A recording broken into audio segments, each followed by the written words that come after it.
You wanna? All rise. Season 3, episode 17, Tuesday, January 20th, 2026. Yes, sir.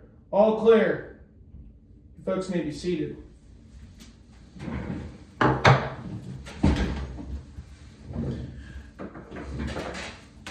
Good afternoon, everyone, and thank you for once again joining me inside the Pennsylvania College basketball court, or the PCBC for short.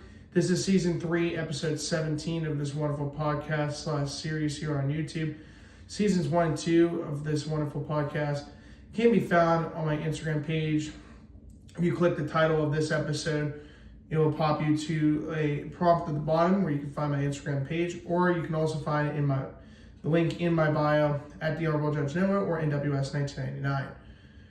If you don't know, I'm your host, the Honorable Judge Noah, reporting live from the hometown and main base of the PCBC, Slippery Rock, Pennsylvania. In today's episode, we're going to be starting off with the games that we're going to recap from the previous Saturday from last weekend on January 17th. For this episode, there will not be any athletes of the week. We will be mentioning those in the next episode, which will be on Friday, January 23rd. Then we're going to go through the standings and then go through a scouting report for tomorrow's game between the Crimson Hawks and the Fighting Scots. Then go through our picks and predictions for the 6 games coming up tomorrow on January 21st. Although there might be a possible game we might be talking about that it does not involve the PSAC. We'll have to wait and see. Guess you guys will find out on Friday then for if there will be another game I might possibly be recapping. If you've enjoyed this series so far, please hit that like button and leave a comment down below. And don't forget to subscribe by hitting that big white button with the box that says subscribe to enjoy this wonderful series dealing with PSAC men's basketball. As a result, and now we can officially say this episode is officially underway. Starting things off, let's go from the first of 8 games on Saturday. The first game was at the Keystone Arena between the Commonwealth University of Bloomsburg Huskies and the Kutztown Golden Bears. In the first half, Kutztown outscored Bloomsburg with 30. Sorry, this is like very awkward. And there goes my gavel. In the first half, Kutztown outscored Bloomsburg 38-25. In the second half, Kutztown outscored Bloomsburg 41-22. As the Golden Bears winning over the Huskies 79-47. Kutztown improves to 5-9 with a 2-7 record in conference play. Bloomsburg drops to 4-12 with a 1-9 record in conference play. For Bloomsburg, my player of the game is Zion Nichols. 29 minutes, he went 4-B from the floor and 2-4 from the free throw line, or from 3-point range. 2 rebounds, 1 block, and a steal for 10 points. He's the only Husky with double-digit points.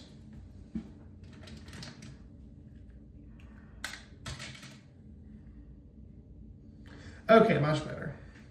In the first half, Bloomsburg shot 33.3% from the field, 40% from 3-point range, and 50% from the free throw line.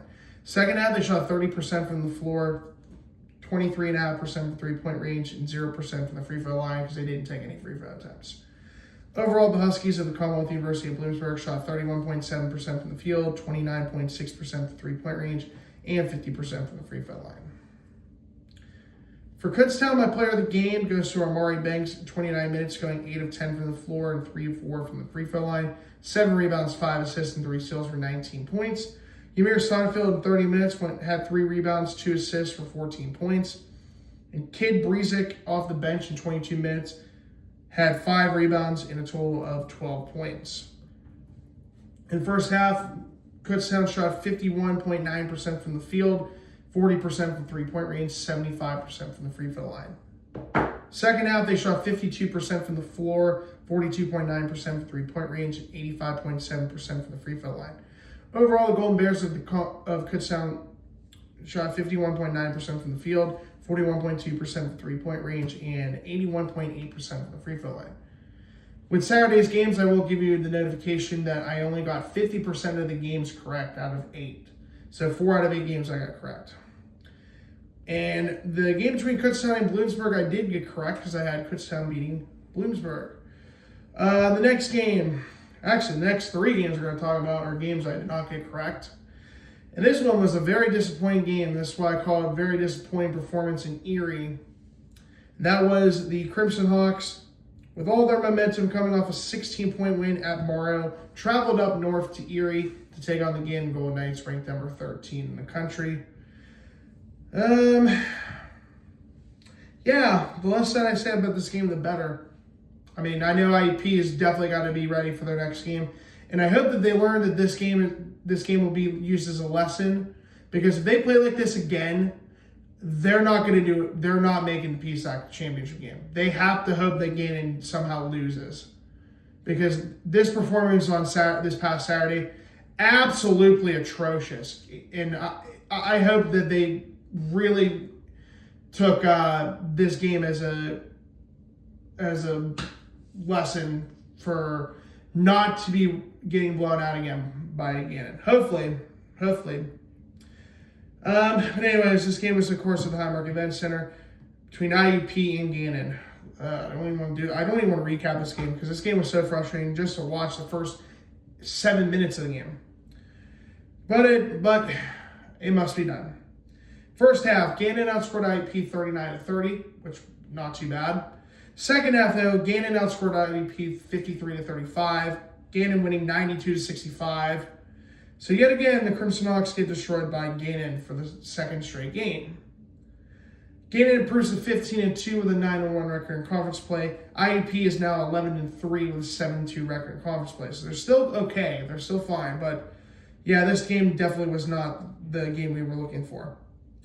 For IUP, my player of the game is Christian Moore. He in 34 minutes went 9 of 19 from the floor, 6 of 13 from three-point range, which was good. They had 2 rebounds. He had 2 rebounds, 1 assist, and a steal for 24 points. Dallas Dillard in 34 minutes he went 5 of 14 from the field, 3 of 7 from three-point range, 2 of 2 from the free throw line, 3 rebounds, 4 assists, and a steal for 15 points. They were the only 2 Crimson Hawks that put up double-digit points. Demir Brooks was their 3rd highest scoring player. In 26 minutes, went 3 of 4 from the field, 3 of 3 from the free throw line, 4 rebounds, 1 assist, a block, and 2 steals for 9 points. Camardo Marrero had a terrible performance against Gannon. In 28 minutes, went 2 of 12 from the field, 0 of 6 from three-point range, 4 rebounds, 3 assists, and total 4 points. Bautista Rodriguez, the other remaining starter, in 21 minutes, went 1 of 3 from the floors, 0 of 1 from three-point range, 4 rebounds, 2 assists, a block, and a steal for 2 points. Bench players, Tyler Grove in 14 minutes went 2 of 4 from the field, 2 of 3 from three-point range, 1 rebound for 6 points. Ian Herring in 15 minutes went 1 of 2 from the field, 4 rebounds, 1 assist, and a steal for 2 points.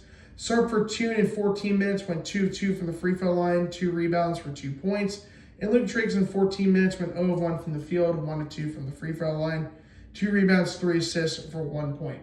So their bench only put up a incredible 10 points. No, excuse me, 11 points. Yeah, that's definitely not how you're beating Gannon. Their bench has to be better for IUP. First half, IUP shot 40.7% from the field, 35.3% from three-point range, and 100% from the free throw line, going 2 out of 2. Second half, 37.5% from the floor, 38.5% from three-point range, 85.7% from the free throw line. Overall, the Crimson Hawks and IUP shot 39% from the field, 36.7% from three-point range, and 88.9% from the free throw line. Gannon had 6 players with double-digit points. Player of the game, Precious Idiaro. 24 minutes, went 8 of 12 from the floor, 0 of 2 from three-point range, 2 of 4 from the free throw line, 7 rebounds, 2 assists, and 1 block and 2 steals for 18 points. Pace Purser actually had one of his best games of the season against IUP. 34 minutes, went 5 of 14 from the floor, 3 of 8 from three-point range, 4 of 4 from the free throw line, 6 rebounds, 7 assists, and a steal for 17 points. Victor Desmond in 30 minutes had 5 of 10 from the field. He had 7 rebounds, 1 block, and 1 steal for 13 points. Mason Kemp in 15 minutes had 4 rebounds, 1 block for 13 points. Mackenzie Morgan, 25 minutes, had 7 rebounds, 1 assist, and 4 steals with 10 points. And Lucas Akasi, in 24 minutes off the bench, had 2 rebounds, 8 assists, and a block for 10 points. In the first half, Gannon shot 44.1% from the field, 26.7% from three-point range, 55.6% from the free throw line. Second half, they shot 55.6% from the floor, 27.3% from three-point range, and 100% from the free throw line, going 10 out of 10. Overall, the Golden Knights of Gannon shot 50% from the field, 26.9% from three-point range, and 78.9% from the free throw line. Again, IUP has to play better than this. I know that they are better than losing to Gannon by 27 points. Moving on to the next game, Pitt-Johnstown and Clarion at the Tippett Gymnasium. Second of 4 games I did not get correct. Clarion's been sneakily been pretty good as of late. 3 impressive games I've picked against Clarion all last 3 games, and they've won all 3 games. In the first half, Clarion outscored Pitt-Johnstown 38-37. Second half, Clarion outscored Pitt-Johnstown 46-42. As the Golden Eagles beat the Bound Cats 84-79. Clarion improves to 10-8 with a 5-5 record in conference play. Pitt-Johnstown drops to 10-8 with a 4-6 record in conference play. For Pitt-Johnstown, yet again, my player of the game is Baden Forup. Another very impressive double-double. Played all 40 minutes, going 12-15 from the field, 1-2 from the free throw line, 18 rebounds and a steal for 25 points. Vinny Cugini also played all 40 minutes, had 3 rebounds and assists and 5 steals for 20 points. Adam Belinsky in 35 minutes had 1 rebound, 4 assists, and 2 steals for 15 points.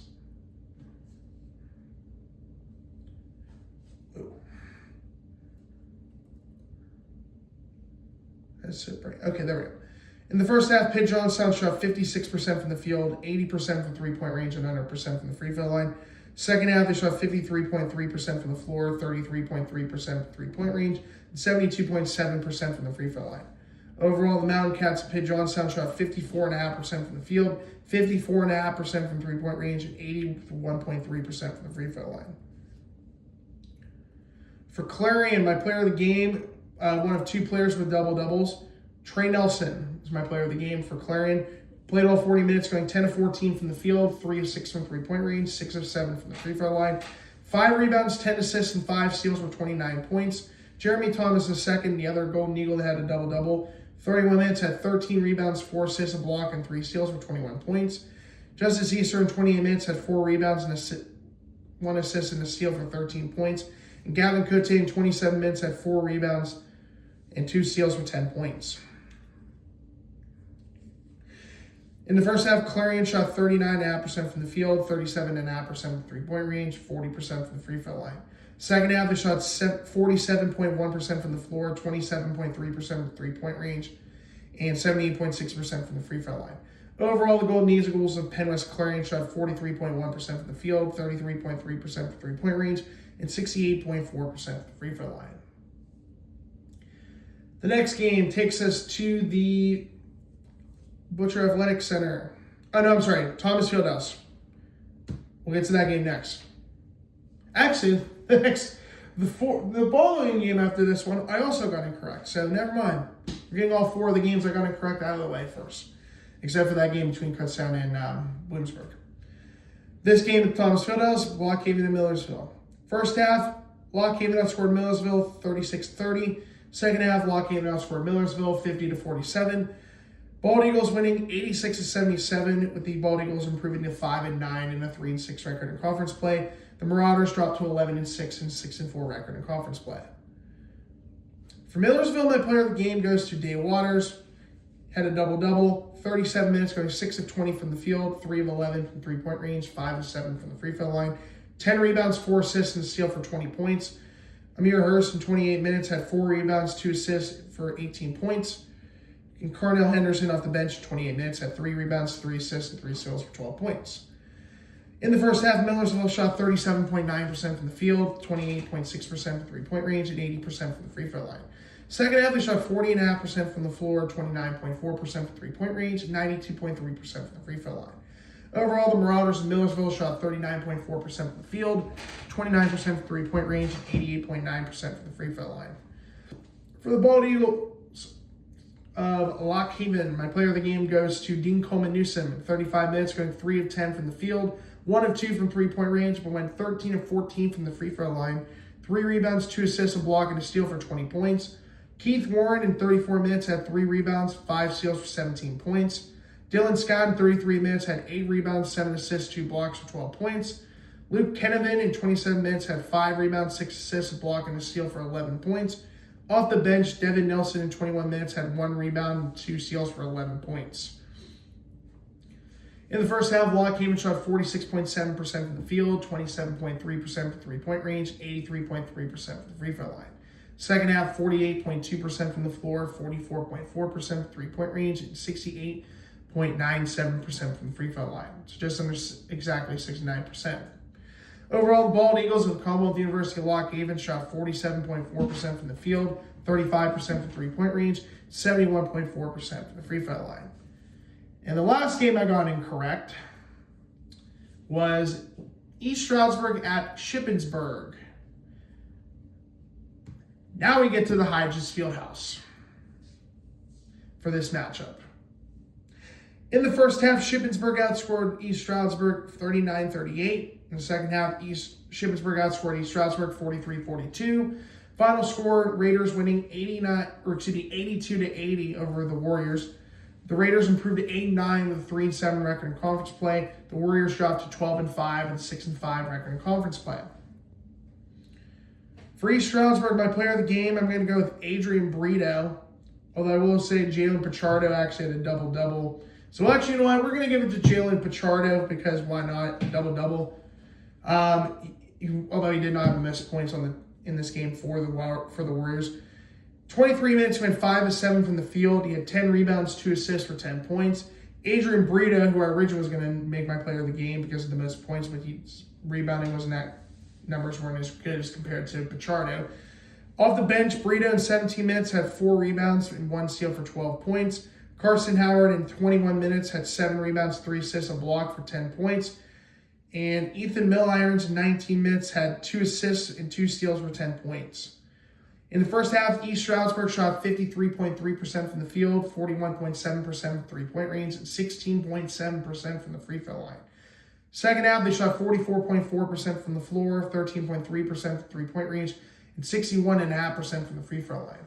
Overall, the Warriors of East Stroudsburg shot 48.5% from the field, 25.9% from three-point range, and 47.4% from the free throw line. For the Raiders of Shippensburg, my player of the game goes to Marcus Frank. It's been a while since I mentioned his name, and he is currently now the number 1 scorer. Takes back the number 1 spot as the top scorer in the PSAC, averaging now 20.4 points per game, as Dillard's 15-point performance drops him back down to number 2, averaging 20 points per game. Frank, in 34 minutes, went 7 of 15 from the field, 1 of 2 from three-point range, 5 of 5 from the free throw line, 6 rebounds, 2 assists for 20 points. Michael Dixon in 31 minutes had 1 assist, 5 steals, and a steal for 14 points. Jaden Smith in 34 minutes had 2 rebounds, 4 assists, and 2 steals for 13 points. And Jackson Boone recorded a double-double off the bench in 20 minutes, had 10 rebounds for 12 points. In the first half, Shippensburg shot 59.3% from the field, 33.3% from three-point range, and 83.3% from the free throw line. Second half, they shot 48.2% from the floor, 66.7% from three-point range, and 83.3% from the free throw line. Overall, the Raiders of Shippensburg shot 53.7% from the field, 44.4% from three-point range, 83.3% from the free throw line. So that's all the games I got incorrect, minus the Kutztown game. Now the final 3 games I did get correct. Starting off with the obvious pick, Mansfield and Shepard at the Butcher Athletic Center, good old Shepherdstown, West Virginia, just across the border from the Potomac River in the site of the Battle of Antietam National Battle Center. In the first half, Shepard outscored Mansfield 50-26. In the second half, Shepard outscored Mansfield 45-41 as the Rams beat the Mountaineers 95-67. Shepard improves to 9-7 with a 6-4 record in conference play. Mansfield 0-10 in conference play, 1-15 overall this year. Good news is they may actually have a chance to win a PSAC conference game in their next matchup. My player of the game for Mansfield is Darian Barrios Rivera. 15 minutes off the bench, he went 8 of 10 from the field and 5 of 6 in three-point range. 2 rebounds and a steal for 21 points. And then Juju Bagan in 28 minutes had 2 rebounds and 2 steals for 11 points. In the first half, Mansfield shot 30.8% from the field, 55.6% from three-point range, 83.3% from the free throw line. Second half, 47.1% from the floor, 40% from three-point range, 62.5% from the free throw line. Overall, the Mountaineers of the Commonwealth University of Mansfield shot 40% from the field, 47.4% from three-point range, and 71.4% from the free throw line. For Shepard, my player of the game goes to Colby White, 33 minutes, going 8 of 13 from the field, 6 of 8 from three-point range, 3 rebounds, 3 assists for 22 points. Marcus Banks in 32 minutes had 6 rebounds, 6 assists, and a steal for 17 points. Bernie Davis in 25 minutes had 8 rebounds, 5 assists, a block, and a steal for 14 points. Elaine Wardlaw off the bench in 24 minutes went 4 rebounds, 4 assists, and a steal for 15 points. Favor Okigwe had 8 rebounds, 1 assist, and a block for 12 points. And Duada Traore in 22 minutes on the bench had 8 rebounds and a block for 12 points. In the first half, Shepard shot 60% from the field, 53.3% for three-point range, 0% from the free throw line, going 0 of 2.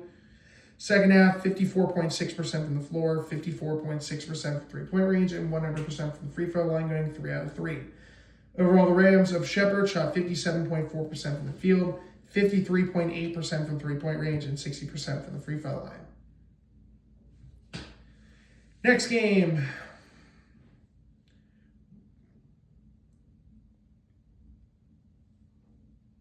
Pretty late now, we're doing this now.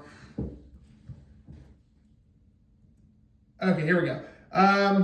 Slippery Rock and Seton Hill. I thought that was the last game I had on the list. But it's actually Edinboro and Penn West Cal, so at least that's good news. So this was actually a very surprising win for Seton Hill. Not because I knew Seton Hill was going to win this game, but it's because of the number of how big of a win Seton Hill had over Slippery Rock. And by the way, my alma mater, Slippery Rock, congratulations. You've been picked as the biggest dud of the week. Lost both your games by a combined total of 42 points. Losing to IUP, your biggest rival, by 16, and then losing this game by 26. Ouch. Let's talk about this game that was at the McKenna Center last Saturday. In the first half, things looked good. Kind of similar to IUP and Gannon. Seton Hill outscored Slippery Rock 32-29. Second half is where the story paints the bigger picture. Seton Hill outscored Slippery Rock 56-33 as the Griffins defeated the Rock 88-62. Seton Hill improves to 13-5 with a 7-4 record in conference play. Slippery Rock drops to 13-5 with a 6-4 record in conference play. For the Rock, my player of the game, I don't think I've mentioned him yet this season, Kerwin Prince. 26 minutes, went 8 of 11 from the field, 0 of 1 from three-point range, 1 of 3 from the free throw line. 8 rebounds, 1 block, and 2 steals for 17 points. Brady Mayo off the bench in 20 minutes had 2 rebounds, 3 assists, and 2 steals for 13 points. Isaac James in 27 minutes had 7 rebounds, 1 assist, and 1 steal for 10 points. Dane Givner only had 3 points, going 0 of 7 from the field and 0 of 4 from three-point range. Not a good game for him. No Ike Kirster, he's out, and no Macy Austin. Wow, so their 2 oldest players are out yet again, right as I thought they had returned from the lineup last week. And then Ike Kirster literally just played on this past Wednesday against IUP. First half, SRU shot 46.2% from the field, 33.3% from three-point range, and 50% from the free throw line. Second half, they shot 36.4% from the floor, 14.3% from three-point range, and 63.6% from the free throw line. Overall, the Rock of Slippery Rock University shot 40.7% from the field, 20% from three-point range, and 58.8% from the free throw line. For Seton Hill, 2 players with 21 points, but the easy pick for player of the game goes to Kendrick Curtis because he had more rebounds than the other player who had 21 points. We'll talk about here momentarily. Curtis in 30 minutes went 7 of 13 from the field, 1 of 4 from three-point range, 6 of 6 from the free throw line, 13 rebounds, 1 assist, 1 block, and 2 steals for 21 points. Rashad Williams is the other player that had 21 points. Off the bench in 30 minutes, had 3 rebounds, 5 assists, and 4 steals for 21 points. Gabe Gillespie in 26 minutes had 5 rebounds for 14 points. Camden Brewer in 35 minutes had 1 rebound, 2 assists, and a steal for 10 points. First half, Seton Hill shot 40.6% from the field, 28.6% three-point range, and 100% from the free throw line, going 2 out of 2. Second half, 55.9% from the floor, 50% from three-point range, and 85.7% from the free throw line. Overall, the Griffins of Seton Hill shot 48.5% from the field, 38.5% from three-point range, and 87.5% from the free throw line. And the last game takes us to the Convocation Center in California, Pennsylvania, between Penn West Edinboro and Penn West California. 5-point decision in this. This was a 5-point game. A lot closer than I thought it was going to be, given California's track record. In the first half, Edinboro outscored California 41-38. Second half, California outscored Edinboro 44-36. Vulcans win 82-77 over the Fighting Scolts. The Vulcans improved to 12-5 with a 9-1 record in conference play. The Fighting Scolts go to 8-8 with a 4-5 record in conference play. Honestly, I might do the recap for Edinboro and IUP for Edinboro. I might do it in a Scottish accent. We'll see. For my player of the game for Penn West Edinboro is Bryce Baez in 31 minutes. He went 8 of 14 from the field, 0 of 2 from three-point range, 7 of 9 from the free throw line, 7 rebounds, 2 assists, a block, and a steal for 23 points. Rowan Carmichael in 30 minutes went 7 of 14 from the field, 5 of 8 from three-point range, 2 rebounds, 3 assists for 19 points. Evan Berger in 36 minutes had 5 rebounds, 1 assist, and 3 steals for 11 points. In the first half, Edinboro shot 43.2% from the field, 43.8% three-point range, and 50% from the free throw line. Second half, it shot 43.3% from the floor, 33.3% from three-point range, 75% from the free throw line. Overall, the Fighting Scolts of Penn West Edinboro shot 43.3% from the field, 39.3% from three-point range, and 66.7% from the free throw line. For Penn West California, my player of the game goes to Bryson Lucas, another impressive double-double. Played all 40 minutes, going 9 of 13 from the field, 1 of 2 from three-point range, 4 of 5 from the free throw line, 14 rebounds, 3 assists, 1 block, and 2 steals for 23 points. Antoine Arnett in 37 minutes had 4 rebounds, 5 assists for 21 points. Dalman Alexander in 22 minutes had 8 rebounds and 1 block for 12 points. Jordan Buchanan also played all 40 minutes, had 2 rebounds, 1 block for 11 points. In the first half, California shot 44.4% from the field, 0% three-point range, going 0 of 8, 54.6% from the free throw line. Second half, it shot 50% from the field, 50% from three-point range, 72.2% from the free throw line. Overall, the Vulcans of Penn West California shot 46.9% from the field, 21.4% from three-point range, 65.5% from the free throw line. And unfortunately, we almost ended this episode with 0 technical fouls, but unfortunately, there was a technical foul that was assessed to the Vulcans, Bryson Lucas. So overall, went 4 out of 8 games I got correct. So right now, looking at my season totals, I've got 145 out of 196 games correct. So 74%. We're still above 70%. That's awesome. So we have 6 games coming up for tomorrow. So not too bad. It's gonna be, especially since we got a really good non-conference game we're gonna talk about here in just a moment. Now into the standings. Going to the East, and of course we're going by where they're at. Who would be the top 2 seeds getting first round byes if the playoffs were today? Obviously, because the playoffs are approximately 6 weeks from now. So we're not that far away from the PCBC men's tournament, and then of course March Madness is about 7 to 8 weeks away for Division II. In first place in the East is Westchester, who is the PSAC preseason favorite. They're 6-3 in conference play, 12-4 overall, and a 4-game winning streak. 2 seed is East Stroudsburg, 6-4 in conference play, 12-5 overall, and a 1-game losing streak. Third place is Millersville, 6-4 in conference play, 11-6 overall, on a 1-game losing streak. Fourth place is Shepard, 5-4 overall in conference play, 9-7 overall this year on a 1-game winning streak. Then the final 5 teams in the East have a losing record in conference play. Leading that way is Lock Haven as the 5 seed, 3-6 in conference play, 7-9 overall, and 2-game winning streak. 6th place, holding that 6th spot, is Shippensburg, 3-7 in conference play, 8-9 overall, and 2-game winning streak. The big 3 that we're going to probably miss the playoffs, leading that way is Kutztown, who is outside the playoff picture at number 7. 2-7 in conference play, 5-9 overall, and a 1-game winning streak. 8th place is Bloomsburg, 1-8 in conference play, 4-12 overall, and a 3-game losing streak. And of course, the most shocking team in dead last in the PSAC East and the worst team in the PSAC is Mansfield, 0-10 in conference play, 1-15 overall, and a 10-game losing streak. To the West, Gannon holds the number 1 spot with a 9-1 record in conference play, 15-2 overall, and 2-game winning streak. Again, California should be ahead of them because of the top. They own the overall match between the two, but we'll see what happens when that changes. California, number 2 spot, 9-1 in conference play, 12-5 overall, and a 1-game winning streak. IUP's loss does not hurt them for the time being. They're still 3rd in the West at 7-2 in conference play, 11-3 overall, and a 1-game losing streak. Seton Hill moves up to the 4th spot from last Saturday. They're now 7-3 in conference play, 13-5 overall, and a 1-game winning streak. Slippery Rock, 6-4 in conference play, or 5th in conference play. They dropped 1 spot. 6-4 in conference play, 13-5 overall, and 2-game losing streak. Penwest Clarion is now your number 6 spot.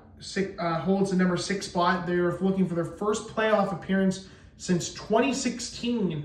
They have the longest active PSAC tournament drought They have the longest active drought to last made the PSAC tournament. Can they actually end a 10-year streak? We'll have to find out. Right now, they hold that number 6 spot, 5-5 in conference play, 10-8 overall on a 3-game winning streak. 7th place outside the playoffs is Penwest Edinboro, 4-5 in conference play, 8-8 overall and 2-game losing streak. And then dead last right now if this would hold for the 3rd straight year would be Pitt-Johnstown, 4-6 in conference play, 10-8 overall on a 1-game losing streak. If the can I go back? If the playoffs were today, your top 2 teams in the first round buys in the East would be Westchester and East Stroudsburg. Millersville would host Shippensburg at the Pasilla Gymnasium, and then Shepard would host Lock Haven at the Butcher Athletic Center. In the West, Gannon in California for the 3rd year in a row would get the top 2 seeds in first round buys. IUP would host Clarion at the KCAC, and Seton Hill would host Slippery Rock at the McKenna Center. Okay, now we get to the games for tomorrow. So we have 6 games on the schedule. Could possibly be a 7th one, depending on if I have enough time. We should be able to. And it's a special game because of certain events. If you've watched my previous episodes, you know exactly which game I'm going to be talking about in my recaps. But if you don't, I guess you'll have to wait and see for Friday's episode. So 1 game tomorrow at 7 p.m. That is a huge non-conference game, probably the biggest matchup in the entire PSAC schedule in terms of the ranking-wise. Damon, New York. These 2 teams met last year in Amherst, New York. Damon won that matchup against Gannon. Damon is projected to be ranked number 2. They're 20-0 this season, traveling to Erie to take on Gannon, who is most likely going to be near the top 10 or inside the top 10. We'll have to wait and see when the rankings come out here any minute now. 7:30 games. Penwest Edinboro traveling to the KCAC to take on the Crimson Hawks. We'll talk about the game in just a moment. Their scouting report. 7:30 game. Lock Haven traveling to the Kohler Fieldhouse to take on East Stroudsburg. Shepard traveling to the Hollinger Fieldhouse to take on Westchester. Mansfield traveling to the Nelson Fieldhouse to take on Commonwealth University of Bloomsburg, aka the Tank Bowl or the Toilet Bowl, between the battle of the 2 worst teams in the East. And then final 7:30 game, Kutztown traveling to the Pasilla Gymnasium to take on Millersville. Now in the scouting report for IUP versus Penwest Edinboro. And let me actually pull up Edinboro's statistics for the season while we look that up. Record-wise, yeah, Gannon is 15-2, taking on 20-0 Damon. Edinboro, actually, we'll talk about that in a second. Mansfield's 1-15. Bloomsburg's 4-12. Kutztown's 5-9, going against 11-6 East Millersville. Shepard 9-7, taking on 12-4 Westchester, and then Lockhaven's 7-9 against 12-5 East Stroudsburg. Scouting report: Pitt-West Edinboro versus IUP. Record-wise, IUP has 1,526 wins for 798 losses, still 656 all-time winning percentage. Pitt-West Edinboro comes into this game 8-8 overall and 4-5 record in conference play. They are 7th in the PCBC West, one of the two teams outside the PCBC West playoff picture. Traveling to the KCAC to take on the Crimson Hawks, who return home for the first time since January in 2 weeks, as they've hosted Pitt-Johnstown and won by a game by 10 points. Of course, they had their 2 road games at Shepard and Gannon last week, going 1-1 overall.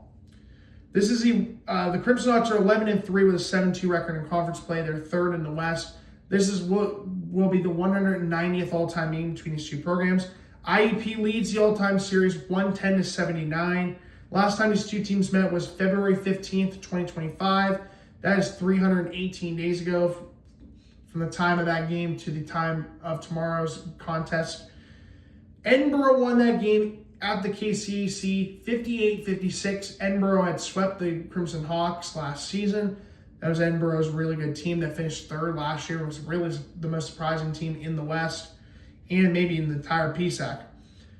The game for that is, the date is tomorrow, scheduled for tomorrow, January 21st, 2026, 7:30 game at the KCAC in Indiana, Pennsylvania. Travel distance from the Macomb Fieldhouse, which is the home of the Fighting Skulls, and the KCA to the KCAC, the home of the Crimson Hawks. 136 miles, or just under 219 kilometers at 218.9. It's a 2-hour, 18-minute drive. On to the 7 key elements. Points per game, category winner is IUP. They're number 4 in the conference compared to Edinboro being 11th. IUP is averaging 85.4 points per game. Edinboro is averaging 78.5. Defensive points per game allowed, another category win for IUP. So 2-0 in favor of IUP so far. IUP is the number 2 defense at 73 points per game. And Edinboro is at 75.2. They're in 8th. Field goal percentage, 3-0 in favor of IUP so far, as they're 47.7%. 6th in the conference. Edinboro is 13th in the conference in field goal percentage with 44%. IUP 4, Edinboro 0, 3-point field goal percentage. IUP is still number 2 in the conference at 37.5% from 3-point range. Edinboro is at 34.1%. That's 8th in the conference. Free throw percentage. IUP is 3rd in the conference at 72.7. Edinboro is at 70.9. Tied for 7th in the conference with Pitt-Johnstown. So far we're at a 5-0 start for IUP. But the last 2 categories are going to go to Pitt-West Edinboro. Rebounding is pretty close. Edinboro is averaging 37.2 rebounds per game, and they are 11th. Right behind them in 12th is IUP at 36.2. And an assist-to-turnover ratio, these two teams have the highest assist-to-turnover ratio in the conference. But Edinboro is going to be the automatic winner. They're number 1 in the conference at 1.53. IUP is 2nd at 1.36. However, IUP did win 5 of the first 5 categories, so they won 5 out of 7 overall. So IUP is favored in this matchup, and I would agree so with that. IUP is definitely the better team between the two, though Edinboro has been pretty competitive this season in a lot of their games. For the Crimson Hawks, their top 3 scorers still the same as per usual. Dallas Durham leading the way. He's at 20 points per game, 20 points, 5.4 rebounds per game, shooting 47.3% from the field and 40.3% from 3-point range. Second highest scorer is Christian Moore, 16.3 points, 2.6 rebounds per game, 47% from the field and 41% from 3-point range. Third highest scorer is Kamani Marrero. He dropped down to 13.2 points and 2.4 rebounds per game, shooting 41.7% from the field and 33.9% from three-point range. Now, for the good old Penn West Edinboro Fighting Scots top 3 scorers. Leading the way is the guy who I have as a number projected as the second highest best player to win the PSAC West Freshman of the Year, only behind SRU's Dave Givner. That is number 2, a 5'11" guard and freshman from Avonworth, Pennsylvania, Rowan Carmichael. He is averaging 17.2 points, 1.9 rebounds per game, shooting 49% from the field, and a very impressive 48.5% from three-point range. So IUP definitely has to keep an eye on him at all times, especially from three-point range.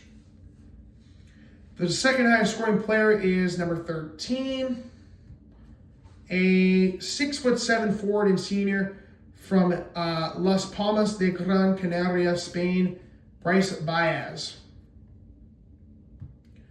Baez this season is averaging 16.1 points, 9.5 rebounds per game, shooting 58.7% from the field and 30.4% from three-point range. And third highest scoring player is number 41, 6'4" guard and sophomore from Jefferson Hills, Pennsylvania, Evan Berger. He was one of the big freshmen who played really well last season.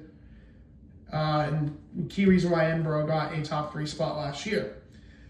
Berger this year averaging 15.8 points, 6.3 rebounds per game, shooting 40.3% from the field and 30.3% from three-point range. On my 3 keys of the game, EDI, starting off with E, end a losing streak against the Scots. Of course, Edinboro won both games last season, which was very rare for IUP. I think that's the first time I've seen IUP get swept by the Fighting Scots in a very long time, especially in the 7 years I've watched the Crimson Hawks. In the 8 seasons I've watched them now. So yeah, they definitely need to find a way, and I think this is a very good matchup for IUP, especially coming off that loss at Gannon on Saturday. D, dominate their trio. They combined to score around 50%, around 70% of their, or not 70%, were they 83? So they produced about 60% of their scoring, give or take. So they definitely need to find a way, especially with Carmichael. They need to try to avoid him getting wide open on his shots, especially from three-point range with that 48.5% mark. That's pretty impressive for a freshman of his skill set. And then it would be nice to get a bounce-back victory, especially with that 27-point loss against Gannon. It would be nice to come home and get a win. And then, of course, they have to go to the Tippin Gymnasium, which is where they lost last year to Clarion. So it would be nice if we can get a nice win that would keep us in the top 3 in the West. So let's go to my picks and predictions for tomorrow's matchups. The big one, Damon and Gannon. Man, I feel like Gannon is going to win this game for some odd reason. I could see it being Damon's first loss. I liked Damon last year to win that game, and I'm going to pick Damon again. I think Damon beats Gannon in this one, even though it's not going to really count towards a non-conference game, but still, who cares? Lockhaven East Stroudsburg, I'm going to go with East Stroudsburg. I think they bounced back after that loss to Shippensburg. Shepard in Westchester, give me Westchester at home. Then we got Mansfield and Bloomsburg, the battle of the sucks. I think Mansfield is going to... Man, I don't know. I want to pick Bloomsburg in this game, but something tells me Mansfield's going to pull off a win. Give me Mansfield. You know what? Give me Mansfield to win this game. I'd be shocked if Bloomsburg wins this game. Just because of the momentum, why not? Mansfield's been terrible this year. This would be a great game for them to win. And I like their roster compared to Bloomsburg. Give me Mansfield to upset Bloomsburg tomorrow. And then Kutztown against Millersville. This is going to be a win for Millersville. And then the game between last game, Edinboro and IUP. Well, you know how I feel about IUP in games where they lost pretty badly. They ended up bouncing back pretty efficiently. Especially like they did against, they blew out Deauville. And they won against Pitt-Johnstown. And they won against Millersville. In the games that they lost. So they haven't lost 2 in a row yet this year, so that's good. And I don't think that's going to be the case because I think IUP should win this game. This game's going to be decently close, but I wouldn't be surprised if they win by double-digit points. Give me IUP to win this game over Edinboro. I think they're going to be just fine. I think the Crimson Hawks are clearly the better team of the two, although Edinboro is going to try to make it as close as possible. But like I said, I think IUP is the better roster in this map, better team in this game. So give me IUP over Edinboro. With that being said, that's going to conclude this episode of the PCBC. I will see you guys on Friday for Season 3, Episode 18. Please hit that like button, leave the comment below, and hit that big white subscribe button. And please spread the news to everyone. I'm trying to now do more shorts, especially on game day. Try to do one before the game and then one after the game with my reactions to try to hopefully get some more views and try to hopefully get more people to subscribe, but we'll wait and see. Until then, I'm your host, the Honorable Judge Noah, reporting live from the hometown and main base of the PCBC of Slippery Rock, Pennsylvania, saying so long and have a great rest of your Tuesday, and I will see you guys on Friday for Season 3, Episode 18. Till then, this session's on recess.